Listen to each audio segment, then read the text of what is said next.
با عرض سلام و صبح بخیر خدمت شما عزیزایی که منو دارین تماشا میکنید. من یه صحبتی داشتم. روی صحبتم با مسئولین محترم اداره کار، با دولت، با رئیس شرکت هایی که ما براشون کار میکنیم و تموم و کمال حق ما رو میخورن، ما رو آزار و اذیتمون میدن، تو سرما تو گرما از ما بیگاری میکشن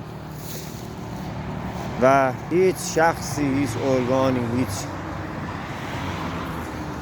کسی، نمیدونم هیچ جایی، هیچ دولت، هیچ چیزی از حق ما دفاع نمیکنه و به اینا اجازه میدن که هر جوری که دلشون میخواد ما رو آزار و اذیت بدن. ما هر روز ساعت 5 صبح باید بیایم اینجا، موقعی که مردم از خواب شیرینشون دارن لذت میبرن باید بیایم اینجا نظافت کنیم، تمام کثیفی ها رو از این درخت ها از تو شهر دور کنیم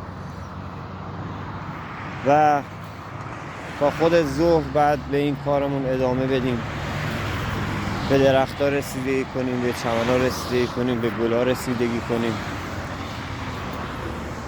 و زحمتش برای ماست، افتخار و نام‌آوریش برای کسای دیگه.